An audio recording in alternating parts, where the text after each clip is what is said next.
welcome to Grim Survival. Today we're going to talk about sleep. Why are we talking about sleep? Because I haven't had enough of it, and what perfect time to talk about sleep is when you are not sleeping enough. So sleep deprivation in a survival situation, this is going to be more than just a possibility. It's going to be a reality. You are not going to sleep well in a survival situation. You will have trouble falling asleep. Depending on the situation, your adrenaline levels might be up, and that will just definitely make it impossible to sleep. Of course, your brain is going to be working at about 10,000 miles an hour if you have one, and it works, that is. I'm not saying this for everybody, because there are a lot of people who just don't have brains, and they don't use them even if they have them, so yeah, we'll just exclude them. But you, because you're listening to this video, definitely have a brain, right? Alright, so, yeah, your brain's going to be working 90 miles an hour. Forgive the squeak of my chair. When I move, it does that. It's really annoying, and I listen to it all day, every day. I've thought of fixing it, but I haven't gotten around to it because, yeah, I don't sleep enough, and I don't remember these things when I get out of the truck. So, sleep deprivation, real thing. Thinking and concentrating, as I said. I keep forgetting things. Forgetfulness, like my chair. It wouldn't take much to fix it. I believe a little bit of grease, WD-40, something like that. Keep forgetting it. So, yeah, trouble thinking and concentrating, that's going to be a big thing in a survival situation if you're not sleeping, which you probably won't be. So, like I said, your brain's going to be going 10,000 miles an hour. You're going to be thinking too much. You're not going to be able to fall asleep easily unless you're one of those lucky people who can just pass out, at the snap of a finger, like somebody has put you under a spell or something.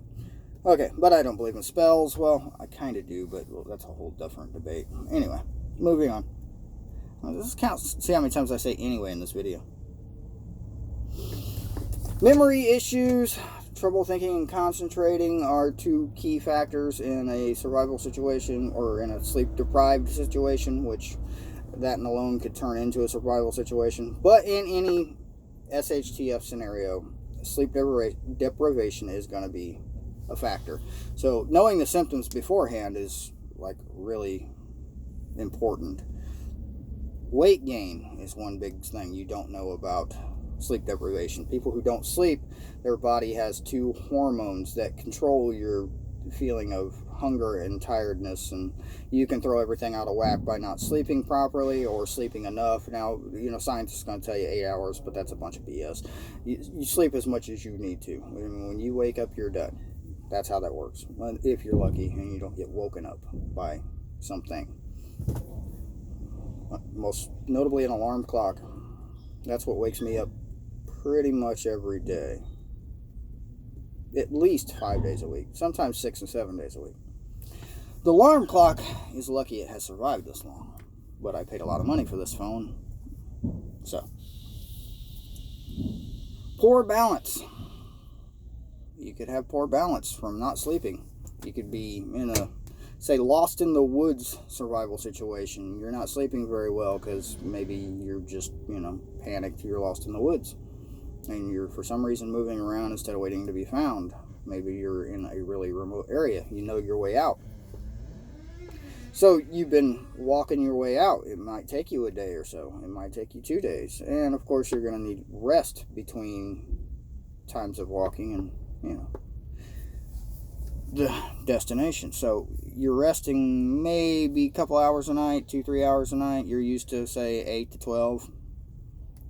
And you're not sleeping enough, so then your balance gets thrown off, and you're walking across the log over a river like you see on TV, which is some stupid cliche because nobody's really going to do that. If you really do that, then there's something wrong with you. Go ahead and fall.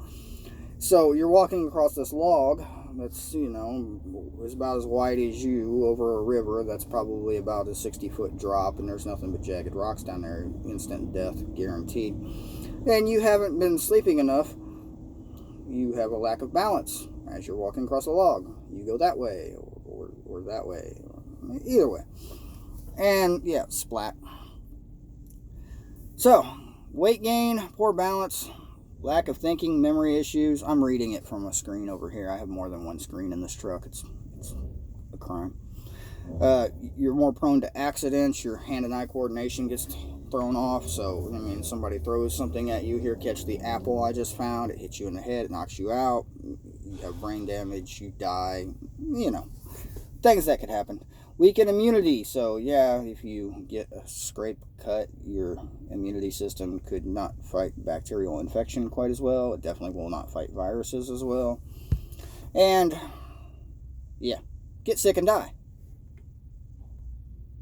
Here's one: low sex drive. I don't think you're going to need it in a survival situation. If you do, you're doing something wrong. You're not surviving correctly if you're having sex problems. Yeah. We're not going to go there. So, that's just the basic. High blood pressure, weight gain, whatever, balance. So, the funny thing I find is how many people practice these. I looked up different ways to falling asleep, and there's so many different ways of falling asleep. The most popular seems to be the military version, which basically is relax every muscle in your body, don't think of a calm place. I think one was in a hammock in a serene place, whatever, in a canoe in the middle of a calm lake. I don't find that relaxing, but yeah, I guess it's because I've almost drowned twice. So, yeah, think of something calming or relaxing. Or one popular thing was to just think the words, don't think, don't think. You think about it for 10 seconds and you should fall asleep. That's what this military version says. And in practice, So I guess I will test this just for fun. I'm going to test the military sleep version because I'm currently practicing the version of falling asleep where you lay there for several hours, you sleep for 2 or 3 hours, you get woken up, and then you sleep for maybe 2 more hours, and then you get woken up again. And that's what I practice on a daily basis, and that's pretty well what my sleep routine is like. So if I could fall asleep in, according to the military method, 2 minutes, I would probably get an extra 30-40 minutes of sleep. It's better than nothing. So I'm going to give this a try. I will post a different video of if this worked or not. I wouldn't expect it to work overnight, but yeah, it'd probably take a few different days of attempting. But sleep deprivation in a survival situation, it's guaranteed. I guarantee you're not going to sleep. No matter the situation, anything you can dream of. EMP, you're not sleeping because somebody's got to be on watch. It's just too quiet. In an EMP or a grid down scenario, no cars running, no air conditioners. I mean, the silence is going to be deafening, literally. In the summer, you're going to hear a lot of bugs, birds, whatever critters live in your area. If you have mice in your house and you didn't know it before, you will definitely know it then. So, yeah. EMP, bad for sleep deprivation. Or grid down, I suppose, bad. Nobody's sleeping. Just nobody. And then you got the mood swings that you can have with that. And not only are they not sleeping, now they're all arguing and complaining to each other. So, yeah, it happens. People do that in good times. Imagine it in a bad time. So, I guess the survival skill on this particular video is learning to fall asleep and sleep anywhere. They teach you in the military how to sleep anywhere. Fall asleep in 2 minutes. You can look up online. You can look up, from what I'm seeing, about 50 or 60 methods that you can fall asleep anywhere within 10 seconds to 5 minutes. I don't know. Never tried them, but I will. Just for fun. I will try it. Oh, there's even videos. I can watch YouTube videos of how to sleep. Probably step 1, don't watch a YouTube video. Just probably.